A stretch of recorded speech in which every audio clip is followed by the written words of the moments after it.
So welcome to our video about RV Life.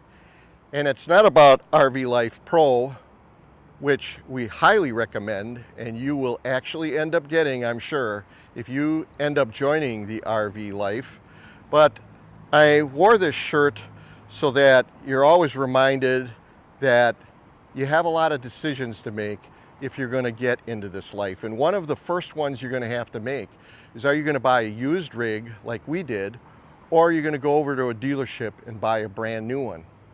So we invite you to watch this episode, and you are going to be amazed at how much money you can save buying one or the other. You are in for a surprise. Stay tuned. So on the spreadsheet that we're going to be discussing, one of the things that I have in there is the cost to make it roadworthy. And if you are lucky enough to buy your used RV from a NASA space astronaut that's got infinite details on it, and he can tell you on a minute-by-minute basis what he did to it, fine, you won't have to do what I did. But I bought mine from someone that did not necessarily have that good of records. And if he did, he certainly didn't give them to me. So I didn't have a clue what had been done to this. Now, because the mileage on the vehicle, the 2014 Newmar Dutch Star that we bought, only had 23,000 miles on it, I was reasonably confident that even if it wasn't maintained that well, that no damage was done. And I decided that from tip to tail, I was going to do everything at a Freightliner garage and have it done. Now realize these are 2017 prices and things are crazy expensive now. But for about 2,300 bucks, they were able to take a look at my generator and take a look at my engine. Taking care of something like this is no trivial importance. This is a 10,000 watt generator. God only knows what this thing costs brand new, but it could be 15 or 20 grand. So one of the things you have to do on this is change the oil, change the antifreeze, different filters and everything. So that is one of the things that I did within probably less than a month of owning our rig. That is one of the costs that are rolled into the $2,300 when we ended up also working on the engine back here. I think one of the first things I did was I replaced the starting batteries, because being a new RVer, I had this fantasy that I was going to be out in the middle of nowhere and then these were going to go out on me. And you know what? We have been out in the middle of nowhere, and I've kind of consistently been replacing these every couple of years. You can see that I recently did it a year ago. Many people will run these 4 years or so, or maybe even more. And I guess I'm saying to myself, why? Because the day they don't work, you got 50,000 pounds worth of trouble. This is a 8.9 liter diesel, brand new. If I had to get it replaced right now, it might be 40,000, 30,000 installed. You want to take care of this. You want to take care of the transmission that's there. So that was part of the $2,300 that's in my spreadsheet to make it roadworthy. Now, to be fair in the analysis between buying used and buying brand new, I put the savings that you can capture if you buy an RV from somebody that is willing to also give you the towing equipment. And that's what happened in our case. The tow bar, a tow bar, was given to us that we could immediately use, and the cabling and the hookup wires. And also in here is the Air Force One braking system. I don't know if you can see it in here, Sue. It's got a little white knob on it that says, I think that says L-Con. Okay, so that little unit, it was installed and it was provided.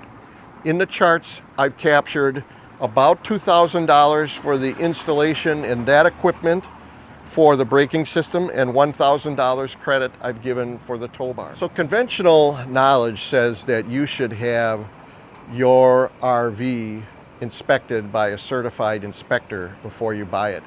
I highly recommend it. You are going to kick yourself if you don't have that done.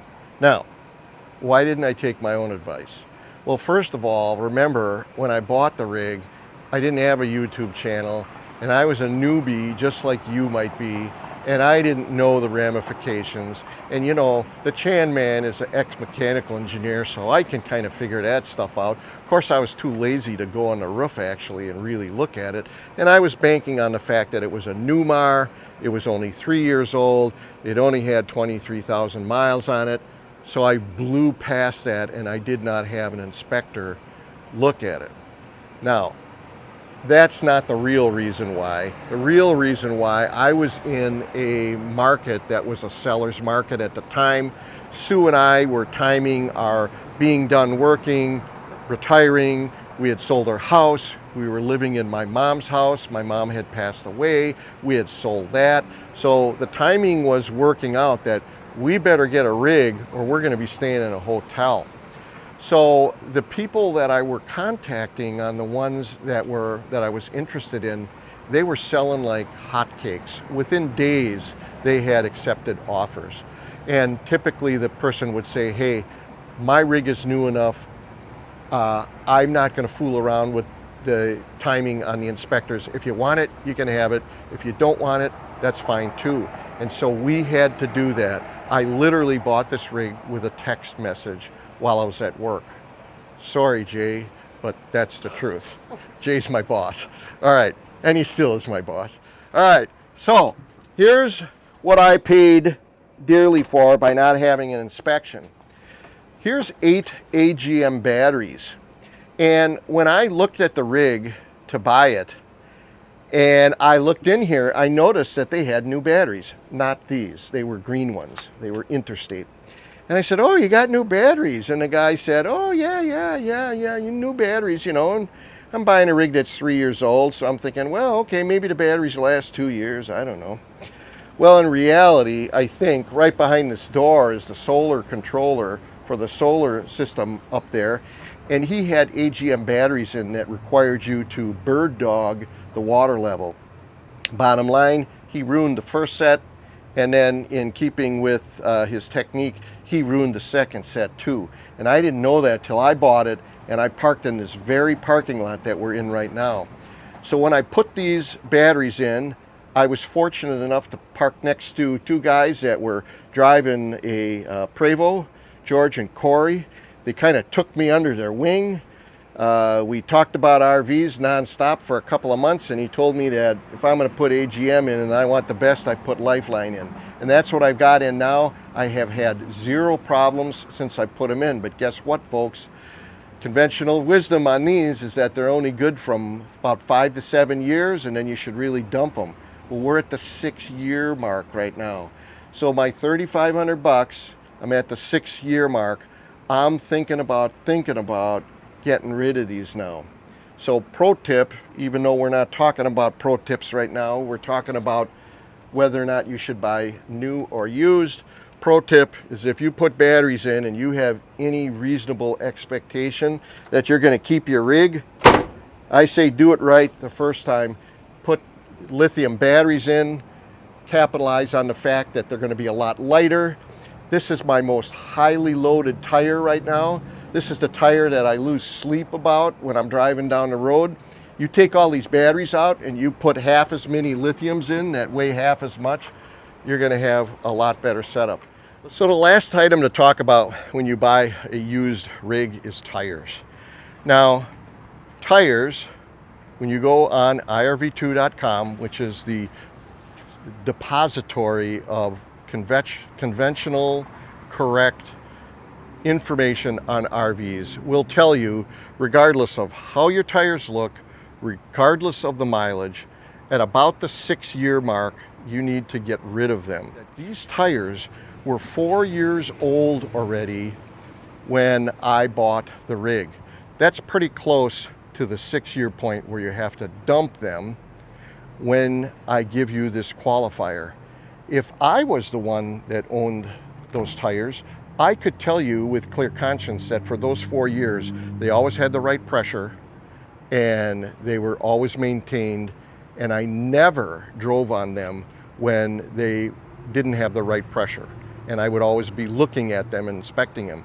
But when you buy it from someone else, if they drove those where they were underinflated by 20 or 30 pounds for months on end. And yeah, they didn't have a problem, but for those months they were driving it, they were doing all sorts of cumulative damage that I had no knowledge of. So I couldn't trust the fact that the tires that they were giving me were good enough to the job. And it turns out on this particular model, on my year, 2014, these tires, they're counting on using every ounce of the rating that you have on these front tires, because the very next year that they made, the 2015, they actually overloaded the tires, and they had kind of a design issue. There was some legal problems. They had to replace all the tires and put different axles in and everything. That's a whole story in itself that you want to be very careful when you buy a 2015 that it has the upgraded axle in it. But then from 2016 on, it came with the upgraded axle and it came with the bigger tires. So I was leading up to that point where they needed bigger tires, and that's why I got rid of these. That is a cost adder in our chart. I have to explain a few things before we take a look at this chart, because I had to make some assumptions, and I'm not making these assumptions for you. I'm making the assumptions to basically explain what they were for us. If someone has unlimited money, they can of course decide to buy used or new. If somebody has very limited money, they absolutely can either not buy at all, or they can only buy used, because you've only got so much in the family coffers.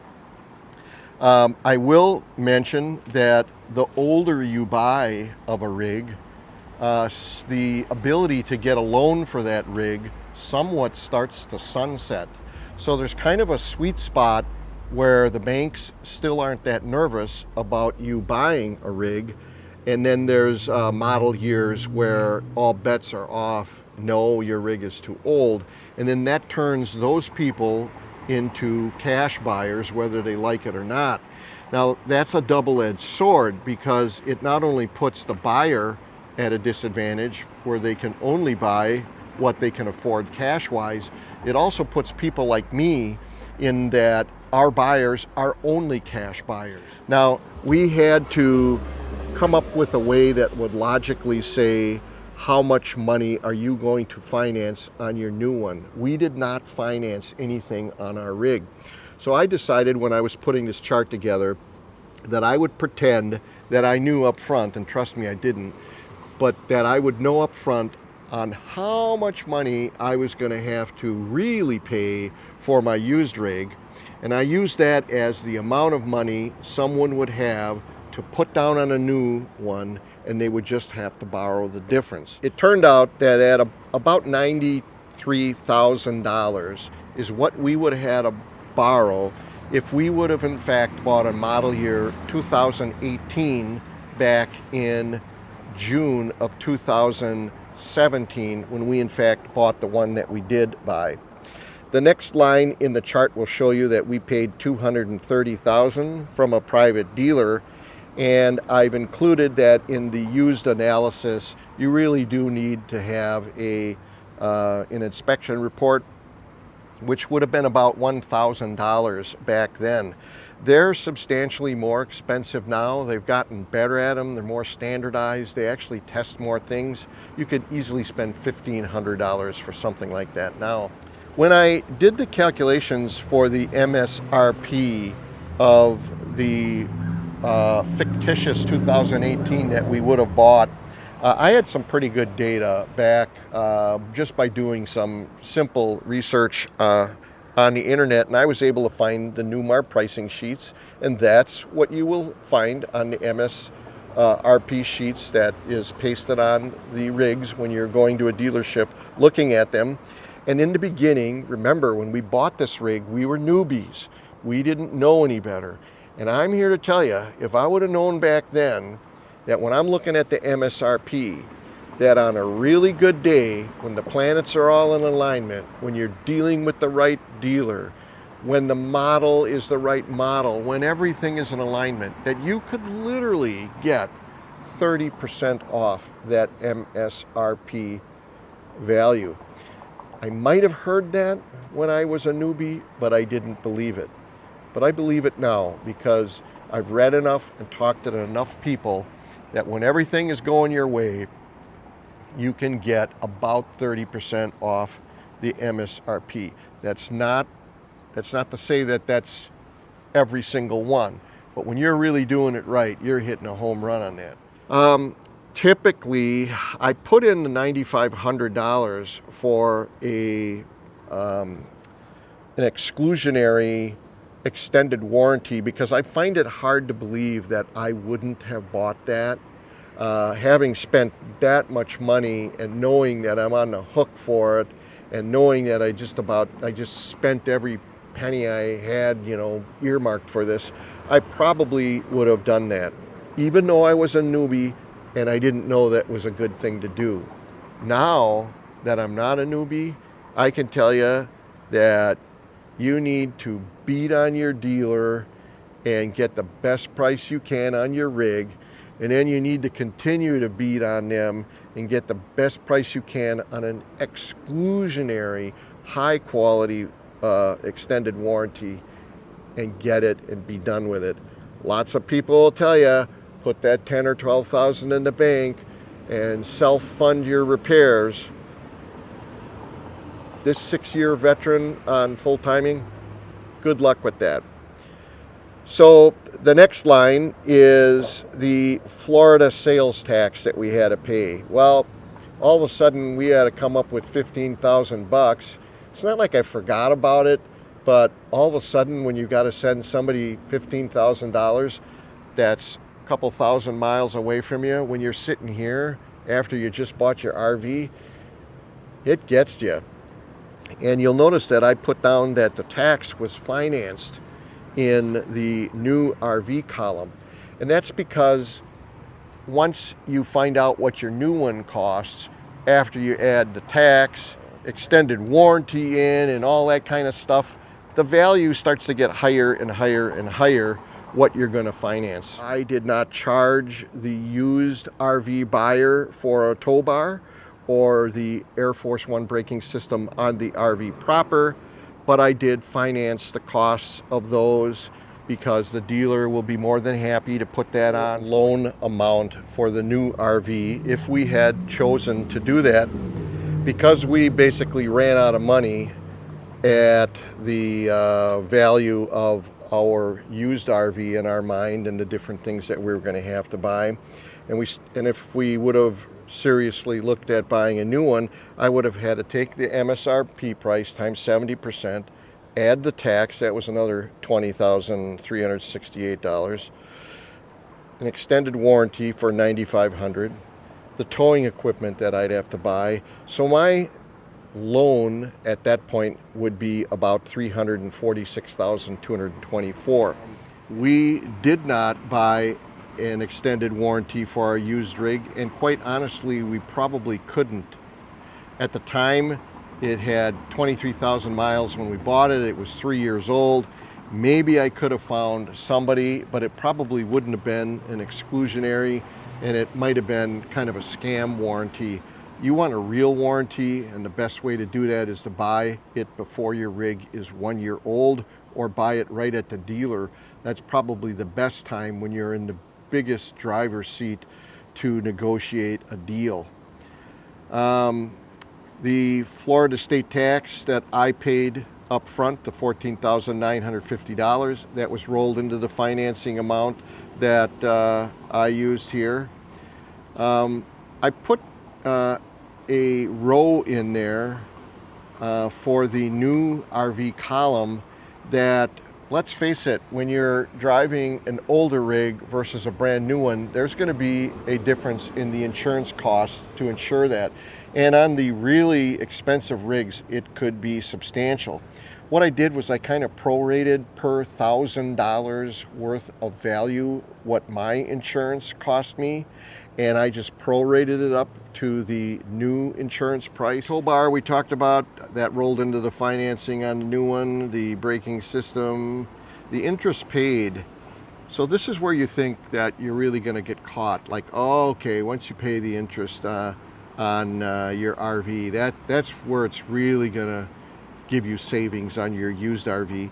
And sure enough, over 6 years, it ended up costing $25,217 just for the interest that you're paying on the new RV versus the used one, which I assumed you paid cash for because we did. In the used RV row, you'll see there's the penalty to reset the clock on the maintenance, $22.92. The penalty to buy front tires to make it roadworthy, and the penalty to buy the new batteries. The next line is the real corker that really drives home the difference between getting a used RV versus a new one. Now, you can get lucky and you can certainly save a lot more money if you do all of the maintenance work and the repair work yourself. But I don't, and I would say most folks don't. Remember, we meet most folks that are full-timers or are heavy travelers. There are some people that have the ability to have their rig at home, in a barn, right next to them, on their property. I tip my hat to them, the folks that can do that. But for us, over 6 years, we blew through almost $43,000 repairing the rig. So that is in our column, the used column. Okay, so now drum roll, we're getting down to the end here. The cost of each RV up until the 6-year point where we're now assuming in this fictitious analysis that we're selling it. So we spent $96,435 for 6 years owning this equipment and keeping it running. And now it's time to bail out. So what are we going to get for it?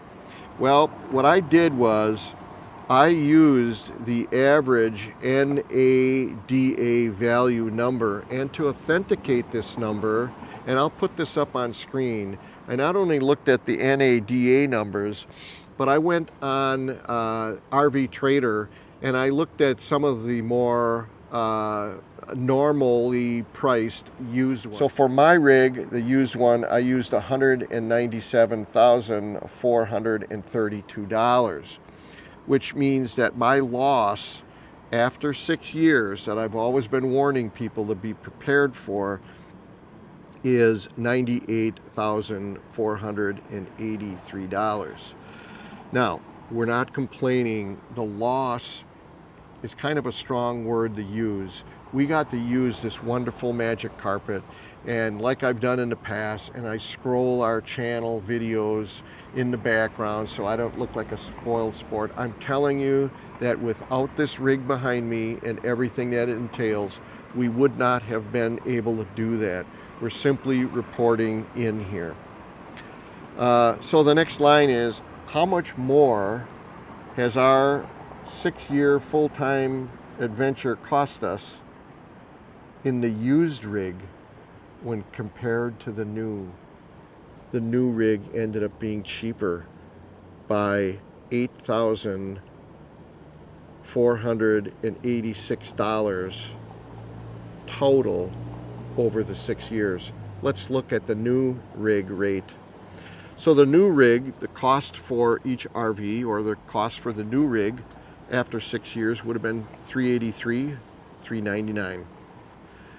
Using the NADA costs that I checked against RV Trader, I came up with you'd get $293, $401 for it. You subtract those two numbers, the loss for each RV purchased after 6 years on the new one, it would be $89,998. That ended up being cheaper total than the used one. So the bottom line is the cost of ownership per year for the new RV, if we would have bought it back in 2018, would have been about $15,000 a year. And we were ended up stuck paying, after 6 years of experience, $16,414, and we were driving a used one. Now, there are many folks that are going to reply in the comments that, hey, but there is an advantage to the used one.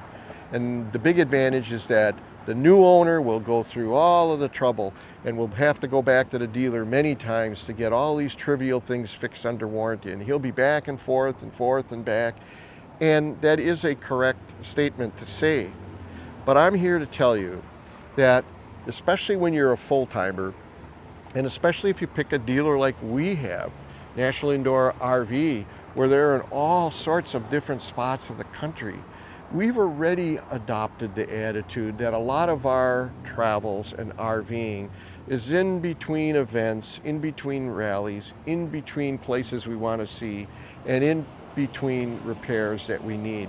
And don't think that you are necessarily going to be saving yourself a lot of time, money, and effort by having somebody went through the first year of ownership when all of the warranty work needs to be done. I don't particularly give that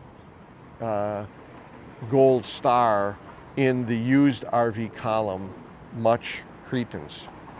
So, bottom line, if I could do it over again, remember, we were a newbie. We did not know we would like this. I did not know if Sue would embrace it. I can't tell you how important it is to make sure you're on the same page that your travel partner is on. We did a video a couple of weeks ago, and I'll link it up on screen here, our Cost to RV video, and we talk a little bit about making sure that you match the travel styles of your travel partner with your expectations, what they should be.